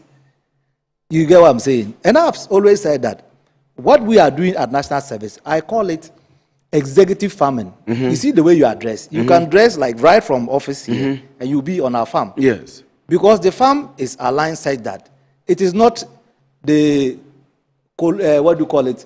It's an entire value chain. Yeah, it's a value chain. So And the there bottom are line is that you farm don't. managers, there it are is the not account managers, and so on. It is and not so the whole and cutlass type of farming that we are doing at National you Service. made us a promise we are going to the farm. Yes, of course. We haven't. In fact, when I came, that was the first thing I was going to ask you, that you have disappointed me. But I know I have been very busy, extremely busy. We these need days. you to finish. Yes, so the placement, when we are done with then this we one. can go to the so farm. what we do at National Service, Yes. it is called executive farming. We know we have these greenhouses. You go, and if you see, my brother, last week we were at Afenya. If we, Dwayne, sorry, if you see our young men and women in the farms or on the farms, you will love it. The way they are dressed, you understand. You get it. This is what we call executive farming. Farming is not for the poor. You understand. It is not hoe and cutlass type of farming that we. So we should be able to encourage our young men and women to go into farming. The president is a farmer. Exactly. You, Yes. you understand what I'm saying? Yes. He has lots of farms. Let's encourage them to go into. Everybody wants to wear suit and tie and take a briefcase, and they will ask you, I'm going to work. That is what is killing this country. Let's try as much as possible to diversify into areas that can help us. Look at the number of graduates we turn out every year. Can everybody work in a subvented institution? No. And instead of you to also allow us to encourage them to go into private enterprises, you want the people to go to GRA with early child education degree. It's not tenable. Well, so maybe let's see if we can do one more session before we go on break. And then I've said that we have other things to discuss anyway, but the number of questions that are coming, because you are closing the portal tomorrow, we want to be able to exhaust it, so that by the time you come back, we are being able to do a proper introspection of what has happened and how the people have begun. Maybe if we have to go around and see the people working either on the field or in the offices and their performances and so on and so forth, we'll do that. So Na says, good day, I am Na, please. To what the Deputy DG said, I have submitted the release letter. The receptionist took my number and where I live. It's been more than a month since I submitted that letter, but nothing has reflected. Please. Now, so Deputy DG is here. He will answer your question. Hi, my name is Cyril. I'm here to share my thoughts about the challenges national service personnel are facing. The current allowance of 715 cedis is insufficient. Considering the high cost of transportation and living expenses, I urge the government to consider increasing the allowance to at least 1,000 cedis per month. This will greatly alleviate the financial burden on us and allow us to focus on our service. Thank you. Cyril sends that message. Good afternoon, sir. Please, I'm a medical laboratory scientist who was posted to Cocoa Research Institute. The Allied Health Professionals Council issued a statement and told us to hold on because they were working with the NSA to post us to health facilities. We have been waiting till now.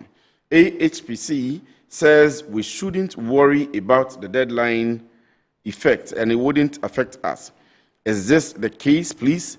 We are anxiously waiting their response. The NSA doesn't pick their calls or respond to mails. Please, the answer to that has been that at least try their offices. They are in every district office in the country. And so what the major is saying isn't true. My word was posted to VRA. Only yesterday we found out that his name has been taken out because of a long list from Jubilee House. He is now reposted to KNUST in Kumasi. Jifa sends that one. Jifa, how did you verify that information? I'll be happy to take that on because we want to, I tell him, we'll keep attacking them. I'll be happy to attack him with verified information of people who have gone through protocol because he's been very emphatic here on this show, time and again, that there is no protocol. I mean, there are people we can have as exceptions, but if you say a list has come from Jubilee, then that supports our protocol argument, and so we'll be happy to put it to him. Let me just talk about that. This very one that this person is saying that a list came from VRA. And what do you call it? Jubilee House. Jubilee House. How did you intercept that list? If the list is coming from Flagstaff House, then it's coming to what do you call it? National Service. Yes, to you. It cannot go to VRA. Because if you send the list to VRA, the VRA cannot post National Service persons. Okay. So that information is inaccurate. Nobody has sent any list from Flagstaff House to us at National Service Authority. In any case, granted that your word was posted to VRA, and the person has read a course that is aligned to VRA. Postings is done based on course alignment. So if one way or the other, like I said earlier, it is possible that this gentleman or the word that is talking about probably expressed interest in agriculture and the person has been reposted. And let me just indicate viewers on this one. On the platform, once you express interest in agriculture, it's a complete file. No human intervention. The only human intervention is to load the file. And automatically you are matched to a farm or any agency that is agri-related. So it's possible that this person, however, if you have registered or validated, you will not be affected. And we have run this file, and a lot of people who registered have not been affected. You see, people have been posted and they've been waiting. I don't know what they are waiting for. Somebody earlier on said that he was posted on the 29th. 29th, today is 12. What are you waiting for? I don't know what you are waiting for. So these are some of the people, once we post you and it's there, posted, awaiting acceptance. It means that maybe where you have been posted, it is not aligned. We will repost you. All right. So AMA has a WhatsApp platform for national service personnel. Very well. And they are watching the show. And all of them have put their questions on the platform. AMA, please tell me where you are and your full name. So AMA has done the honors of forwarding all of their questions messages and on their platform, their questions on their platform. Very well, that's excellent. To our line. Yeah. So I'm going to read. That's why I'm looking for AMA's full name. I'll try and read all of this. Okay. And where does this begin from today? It says, I went to NSS headquarters with a letter from a company that I want to serve the nation at, but the reposting has not reflected. What do I do, and will there be an extension for validation? This has been answered already. Please ask him if private institutions are mandated to pay above the 715. This has also been answered already. I have issues with my date of birth, and I'm still working on it. Will there be an extension for personnel with issues like this? Answered already. These are from different people. Yes, so I have acknowledged that. Please, I have an issue. If you have been posted somewhere and the institution hasn't endorsed your letter and also haven't given you a rejection letter, this is a very important one. Yes, so you haven't been endorsed that you're going to work there, yes, but the institution has also not rejected and given you a release letter. Yes. What do you do? So, you want me to? Oh, please, you can answer that before I go on with Ama's own. The first thing that you have to do once you have been posted is to print the letter and send it to the institution that you have been posted to. That is the first step. So you must take it there for it to be endorsed. Once they endorse it, then you now take it to our regional office for validation and then registration. But if you fail to take the letter to where you have been posted to, how is the regional office going to validate and then register you? The institution must accept you first of all. You understand? Then you can start the validation and registration process. Someone says, I went through the process. I was rejected at my first posting. I went through the process through the district and the region, and now my reposting has reflected. And another person says, all those who sent details for special reposting from, that's the reposting, if you were rejected, should go on their dashboard. And there are people, so some of the messages Ama is sending are people who are frauding, I think defrauding. Yes. Or becoming imposters. Yes. So you should be able to check that as well. Let me, if you give me 1 minute to talk about that. Yes, please go ahead. So she is forwarding what's happening on the platform to us. So I didn't want to talk about this, but I think I have to. You know, there are a lot of people who are out there accusing National Service of taking monies from people.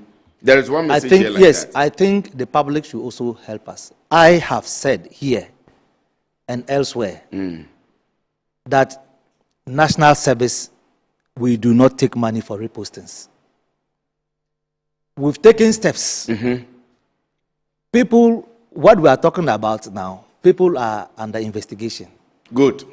You understand? Good. That's why I said I didn't want to talk about this. Good. It's important. Yes. But the public should also help us. Let me give you a typical example. I'm not going to mention the name of the institution. You call me and tell me that somebody came to this place and you gave the person a letter to come for postings. Then in the quest of securing postings, the person gets somewhere or calls someone and pays 1,600 Ghana cedis. That day I was mad. For reposting? For reposting. And I said, boss, with all due respect, can you avail the number to me to trace? He said, oh, my ward has already gotten the posting, so I'm not interested. Oh. You are as corrupt as that person who took the money. Who took the money, I agree. Why can't you assist me to arrest the person to serve as a deterrent for others? To deter people from you going get what on I'm saying? We should not be engaged in this. This is a corrupt society. Why would you do this? You have paid 1,600 cedis for reposting. Assist me to stop this, and you are not willing to stop to give the number. I say, oh, my ward has already gotten where he wants, so there's no need. I don't want to be involved in this. We cannot continue doing this. So why did he complain to you? Exactly. In the first place? So let's stop. These are wrong people in society that we have to weed out. They don't belong to society. So the public should assist us with information of this sort for us to trace these people and get them out of society and put them in a cooler for them to rest. It is not proper. And I encourage every parent, every student, or every potential National Service person who has gone through all this to submit the evidence to the Director General, and they will see what the outcome will be. We said, from the very beginning, we said that we are not going to be involved in anything related to ghost names, taking money for repostings, and that is what we have always engaged. So they should help us. The society should help us to weed out all these things out. It will benefit you and it will benefit me, because the money that would have gone into somebody's pocket will be channeled for development of this country. So please, when you have evidence, if you have evidence of this sort, kindly pass it on to us, at least, so that we can take care of it. I will read, maybe, I don't know if there is time. Very well. But let me try and see as many as I can. Good afternoon. My name is Samuel, and I'm writing from Odoko. Please ask Major to help us understand why there is delay in releasing NSS certificates. Uninformed. I'm sure you are asking for communication on the release of the certificates. Please, good afternoon. I finished my national service just recently, but currently I didn't receive my certificate yet. It's the same question. But anytime I go to the office, they tell me they are not ready, but I also need it. What do I do? By Cletus from Wa in the Upper West region. My name is Gerald. Please, based on accommodation issues, I think in the future the NSA should consider allowing prospective service personnel to select the district where they want to do their service rather than selecting regions, because regions are very large and you can be posted to a far place where you have to rent with the meager allowance that we can't even survive on. Is the authority advancing talks with the government to increase the monthly allowance of the service personnel? That's a question coming in. Hello, I was originally posted to Afrotropic Cocoa Processing Company, but upon visiting, I was informed that they do not accept marketing students. Following your guidance, I submitted my request for reposting. Subsequently, another company closer to my location has issued me an assurance letter indicating their willingness to accept my service. I have submitted my letter for reposting, but it has been 2 weeks and the change hasn't reflected yet in the system. Since tomorrow is the last day for verification, I kindly request your urgent assistance to update my posting to enable completion of the verification process. Please, I want to ask, is tomorrow the last day for validation? Because my reposting hasn't reflected. Yes, tomorrow is the last day, and I'm not sure, or I don't know, let me put it that way, if you have submitted a letter of rejection, not just the letter from the new company, which is requiring you to, which is giving you a letter to send to the NSA, but also a letter from where you were posted to. Good afternoon, sir. Please, how dangerous is it to work in Ghana without a national service certificate? Major Pengu is really doing well. I am Lawrence King Sairam from Ho in the Volta region. Let me give you the time to answer these questions, and then I'll come back. Thank you very much. Let me start with the how dangerous is it to work with that. You see, national service, as I said from the beginning, is mandatory. Employers must inspect and verify national service certificates with us before they employ. It is a prerequisite. It's a fundamental document that you must request for. If the person is a graduate, the person must or should have done national service. So it's a prerequisite. You have to request for it. So it is dangerous without a national service certificate. So you must do national service. Otherwise, if you do not do national service, I can guarantee you that going forward, you'll be seeking employment and you will not get. Be very difficult. Yes. And then somebody also talked about the delay in the national service certificates. So in that case, let me just pick a quick break. Okay. Very quick one. Then I'll come back to round up so that you can have the time to answer. Please stay with me. For those of you who are sending in messages, we'll get the answers before we go.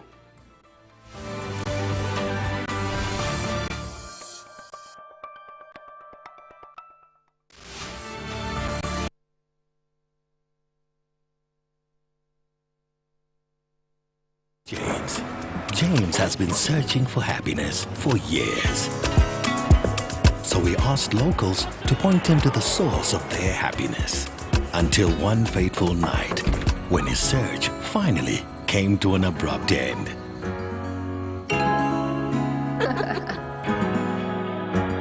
Find your happy place with GoTV. Get GoTV to enjoy a wide range of shows for the whole family. GoTV. Love it. Hello? Hello, Auntie Abena. You won't believe what just happened. Grandma received her 4 TVs. 4 TVs? Yes, 4. Okay, I'm coming.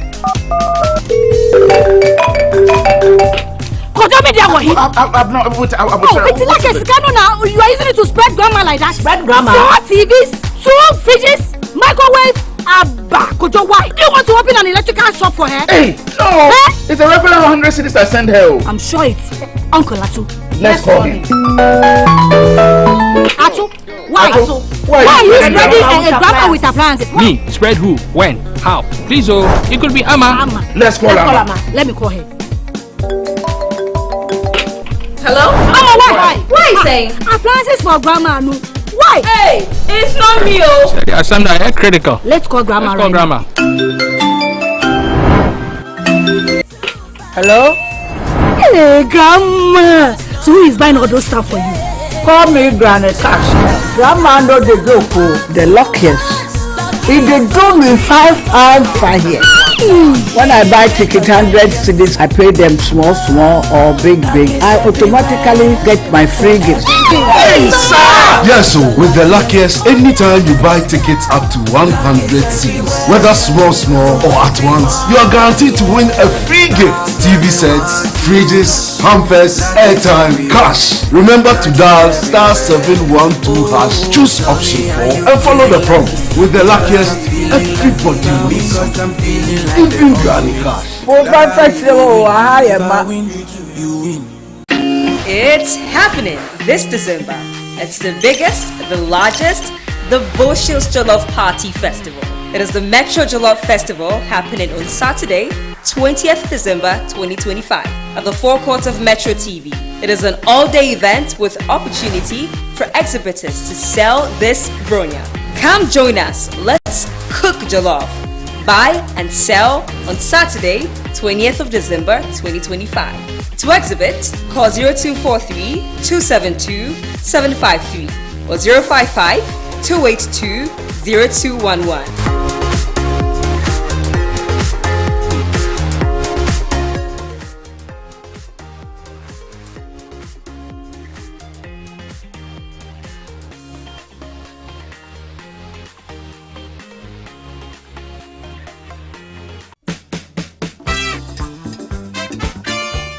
So Timbuktu, Ghana, Mali, Sumanguru, you know what you're showing.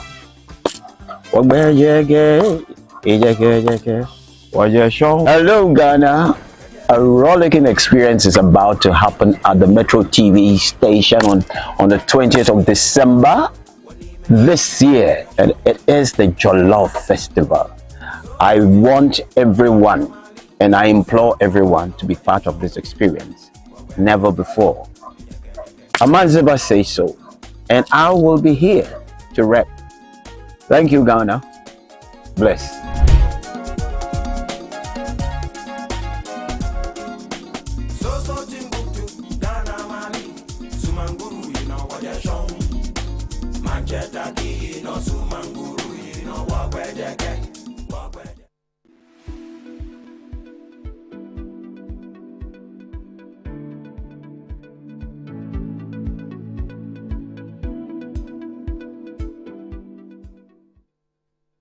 You're welcome back. Lots and lots of pressure, but for the purposes of time, let me come straight to you, Major, or let me see if I can add a few more messages. Sure. Then I won't ask you. Okay.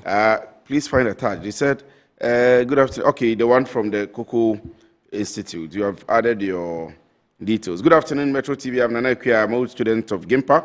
I had some data mismatch issue, but it was eventually worked upon when I reported it to the headquarters. Kindly extend my commendation to Deputy Director General Major Moses. He and his team are performing exceptionally well, and we pray that God continues to strengthen him to remain this productive in service to the nation. Thank you.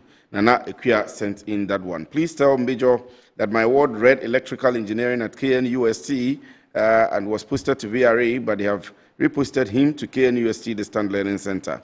Jifa, okay, so you sent in the message earlier. Good afternoon. I've just given birth. I live in Tamale and I've been posted to a village in Bimbila. Can I get reposted to Tamale so that I can do the service and take care of my baby? Latifa, you have to get into the district or regional office to provide evidence of the fact that you've just given birth, else everybody else would come with the excuse of having given birth. I disagree with Major with the assertion that that posting personnel to institutions align with their course of study. I'm a petroleum and geoscience engineer posted to teach where have you been posted to teach? Kindly give us more details. Kwabena Apel sent in that one. Good afternoon. My name is Abdul from Accra. I've been posted to NSC Farms, Donkro Nkwantia, head office at Bono region. I went to national service at airport for information, which they told me and other facing similar issues to wait till January, which they will call us for a conference before they will post us. Thank you. I quite didn't get the detail of what your import. I was posted to Africa Center for Economic Transformation, that's ASSET, but they rejected me. Wow.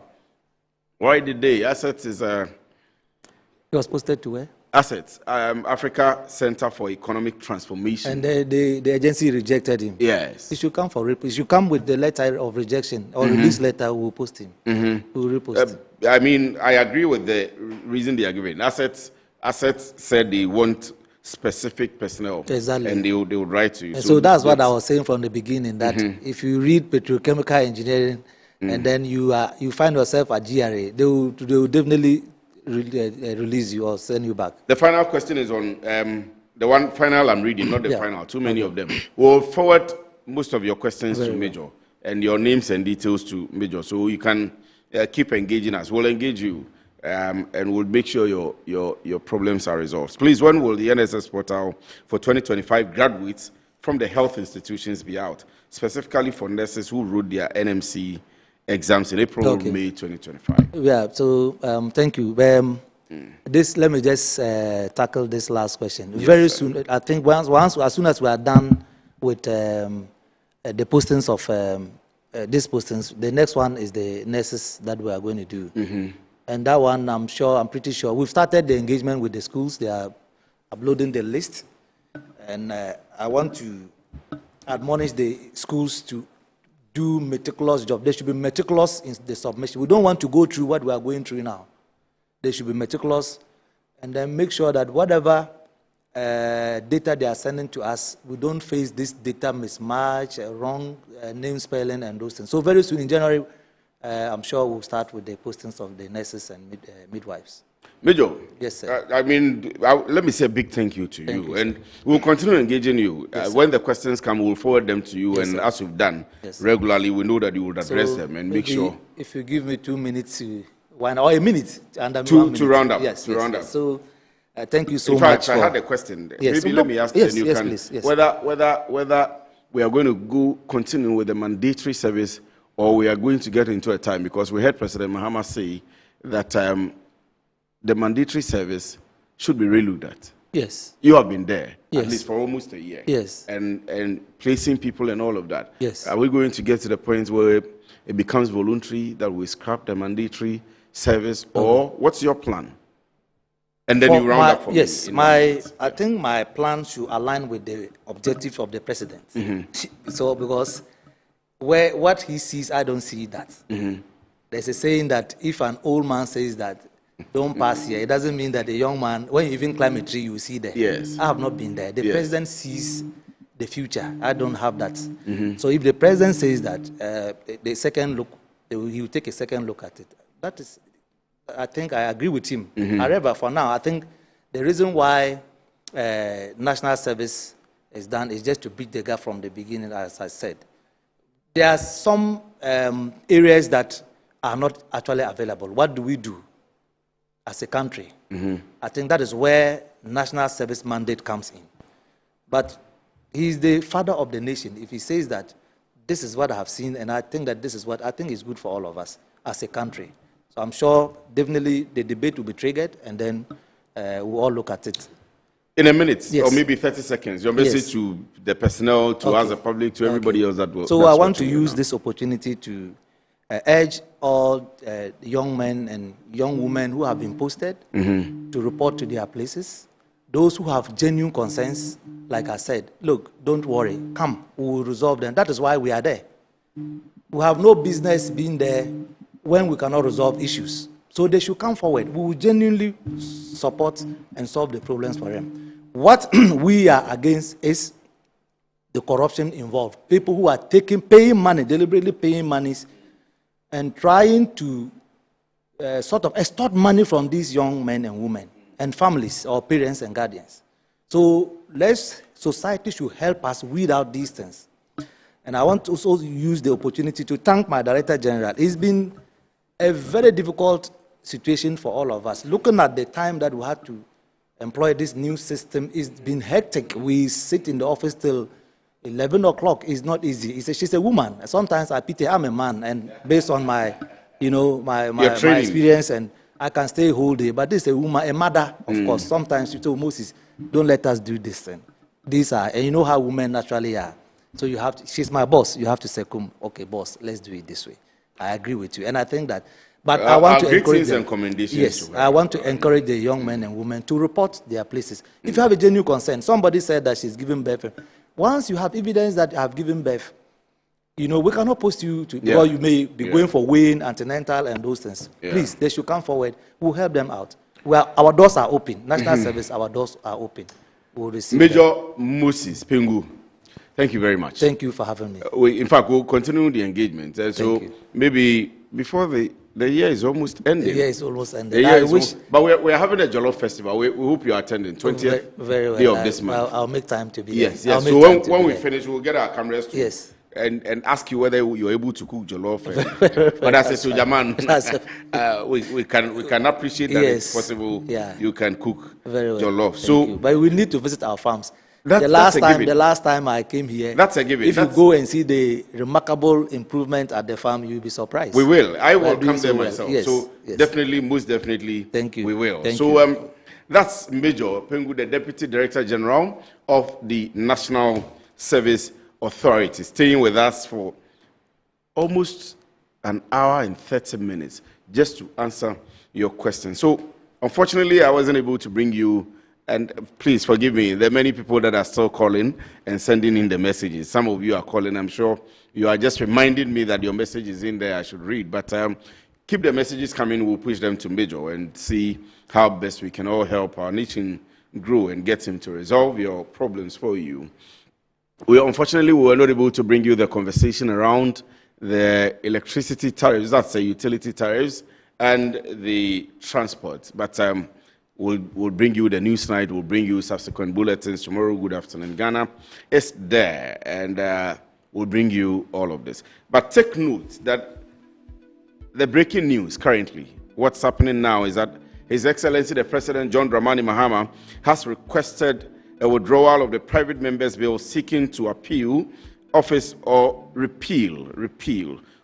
of the Special Prosecutor Bill. So from the Presidency Communications, it says, President John Dramani Mahama has requested the Majority Leader and Minority Chief Whip in Parliament to withdraw the private members' bill tabled for the repeal of the Act establishing the Office of the Special Prosecutor. The President's request follows his public expression of support for the strengthening of the Office of the Special Prosecutor as a vital cog in the fight against corruption at a meeting with the Peace Council yesterday. The President also reiterates his call on the Office of the Special Prosecutor to do more to boost public confidence in its work and frontally tackle corruption in line with the objectives informing the establishment of the office. Signed, Felix Kwachi Ofosu, Member of Parliament and spokesperson to the President, Minister, Government Communications, dated Thursday, the 11th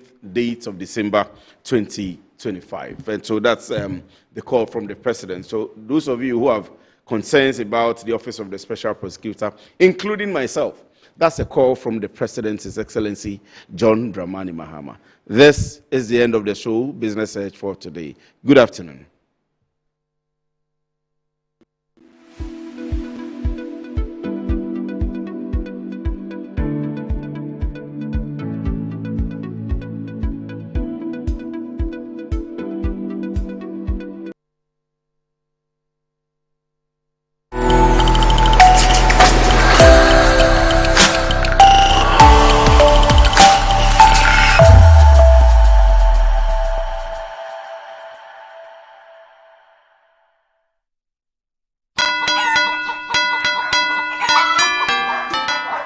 Christmas, Cattle's Agri Limited is bringing you freshness, flavor, and festive joy straight to your home and office. Right here in Accra, Kumasi, Cape Coast, and Takrade. Cattles Agri, your number one poultry plug. Fresh bets, sweet egg.